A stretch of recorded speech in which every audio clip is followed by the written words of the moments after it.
Hey, it's Matt. Welcome back to another tool haul video.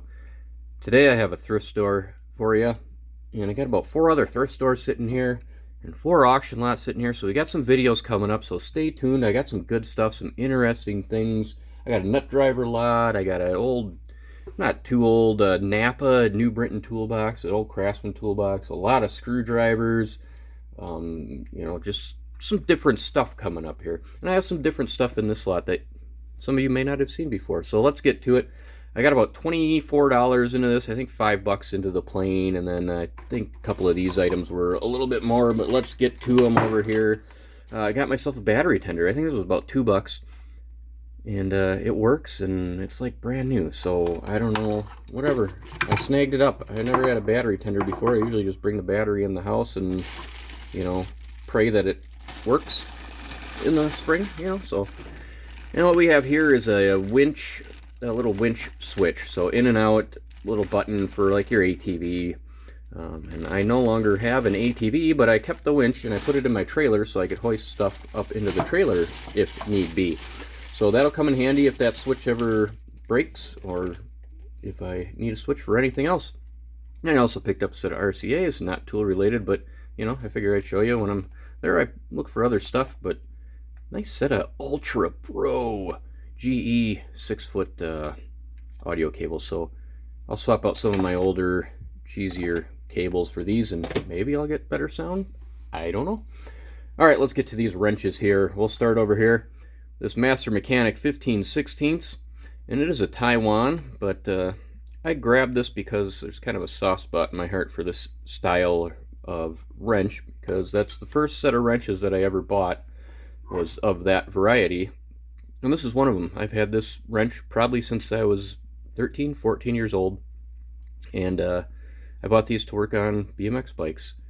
So this thing has seen way more BMX nuts, wheel nuts, than I can even begin to tell you. It's been around the block, and that was my first job, was as a bicycle mechanic. That's how I got started in wrenching on stuff, was doing that. So I figured I'd snag that up, because that's just what I started off with. So all right, what else we have here? This is kind of interesting. I don't have an example of this. I mean, I guess I do now, but kind of a tappet wrench, flat Craftsman. There's no V or anything on it. There's no size markings on it, but I did find some other examples of this wrench, so it's not like it's crazy rare, but it's rusty. But I snagged it up because I'd never seen one before. Don't have one in my collection. Now I do. Indestro, nothing too crazy. I think it's a 15/16 1-inch. I got a Sears. What is that, a 5/8? I always pick these up. They usually look pretty nice, but I'll see if that fills a hole in a set. I got a bunch of those. Craftsman double line V, 9/16 1/2 inch. I think that's a double line V. Yep, double line V.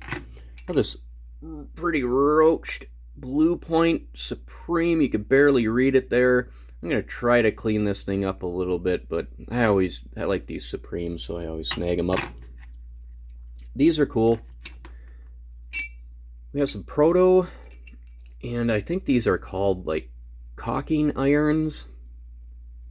I think these were for leading pipes back in the day when they used to use lead to put pipes together, and they would heat it up and smooth it out with this, I guess. I don't know. I'm not a plumber, but I really like this little one here, 21.5-0. That's just really tiny. And then that's its big brother, 033 5/8-0. So I don't know if this was cut off at some point. I can't really tell if it's original or not, or maybe it was longer, maybe not, maybe that's just the way it was. But I figure I'd snag those up because I'd never seen them before. This is kind of cool. Set of 4 Sears wood boring bits. The package is in really nice shape. There's no holes in it, no tears, no rips. It's starting a little bit right there, but looks pretty good. I don't know. I'm probably going to stick that up for sale. It would look good in somebody's toolbox if they're building one with original packaging stuff. So we have a Sargent wood plane. I don't know what number it is or size. I looked it up. I think I pulled this off. I forget. I want to say 8, but I don't know really much about planes or anything. I used to woodwork way back in the day in high school and all of that stuff, but I figure I'd start collecting some woodworking tools if I ever retire. I'm probably going to get back into it and do some wood projects. What else we have here? I guess I'll do these screwdrivers and then we'll go down the row here. Got another quick wedge, really tiny little pocket one, 1253A, in decent shape.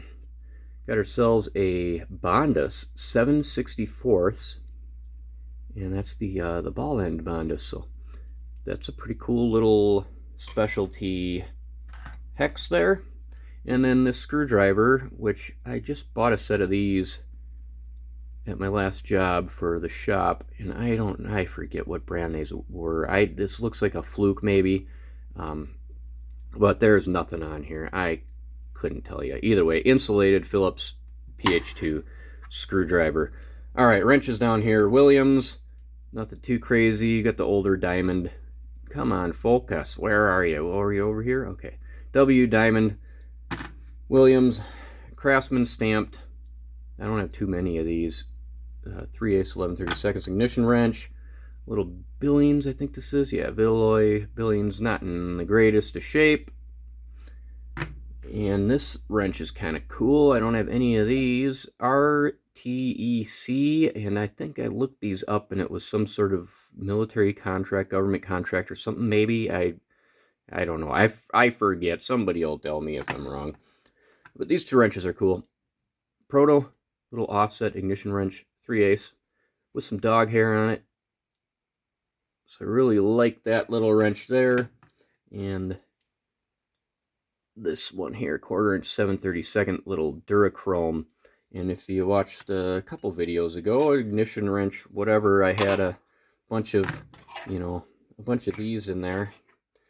And these are all Williams, and there was one Durachrome in there, which is that little guy there. But those are all 90s. This one is not a 90, it's like a 45, and I already have an 11/32, but I don't have a Proto 3/8, so I can add that to my little set of offset ignition wrenches there. So that's pretty cool. All right, these old sockets sitting here everybody's been staring at. This row is in Destro, and we know that because we have the star here. Some of these are pretty hard to identify. They usually don't have any markings on them, and it's usually like a 7-8 or a 7/8, for the size. So sometimes you can tell by that, sometimes you can tell by the knurling, but these have the star, so we know these are in Destro. So I have 3 of those. This row, I do not know what they are. Knurling is close to the bottom. There's no size on this one. I don't think there's any size on any of these in this row. So I don't know who made those. This one's interesting. It has double knurling on it, so top and bottom, but again, no size stamped on it at all. So I'd have to do some research, see if I could figure out what those are. This row is Hinsdale, and this one's pretty cool. Got a 7/8 and SJ28. So I believe this is probably going to be a war era. There's no finish on it. I think they started using this S numbering system in the late 30s. So, and then if you notice, looks like it's hot broached. It doesn't have the inset cut out like these other ones do. See how it's cut out underneath there? So later machining process, they switched how they did it. But these are old Hinsdale hex drive, and these are probably from the 20s. And I have a fair good amount of those there. And then it's also a Hinsdale on this hex key here, but that goes in there in that set. But that's an industrial, so that goes with those, and it's been lobbed off, so whatever. We got that thing there. Oh, and I forgot this little guy. Got a little teeny stubby BRT HDWE USA, and that would be for Bridgeport hardware. And it looks like this used to be a longer screwdriver that somebody lopped off and then made into whatever they were trying to make. some sort of specialty tool. They needed it to do something. And it just caught my eye. It looked kind of cool. The proportions were right and whatever. I had to have it for whatever reason in my head. So, all right. I think that's about it. Yeah, that's it. I got through everything. I got it all. No, I missed those. You got to tell me when I miss stuff. I do that, occasionally. But we got these 3 sockets here. Let's talk about those. Old Craftsman double line V. And this is the one with those, they're like larger 1/4 inch. Is that a 1/4 inch? No, that's a 3/8. That's a 3/8, 7/16. 12 point, but it has a weird kind of dull finish on it. And we have a Blackhawk here, 3/8 drive, 9/16, 6 point. It's not in too bad a shape. But I think my favorite socket of the day is going to be this little one here. And again, it's like those old hex drive sockets that have 0 identification marks on them. It just has the knurling and the size. But this one actually does have some very, very small identification marks. It has a little dot right there and a little dot right there in front of, shanking or flanking the size there. So this, I believe, is a SK, really, really old SK socket from the 20s. So that's definitely going to go in my SK collection. So probably my favorite socket out of there. Favorite tool? I don't know. I really like this little thing. I don't know why. It's just a cute little, cute little tool there. All right. Anyway, what's your favorite tool? Let me know. Did I do a good job? 24 bucks? I think I did all right. I mean, I got a battery tender and, a winch switch and all of these tools. I think I did all right. So like, subscribe, stay tuned. I got some good ones coming up here. All right. Have a good one.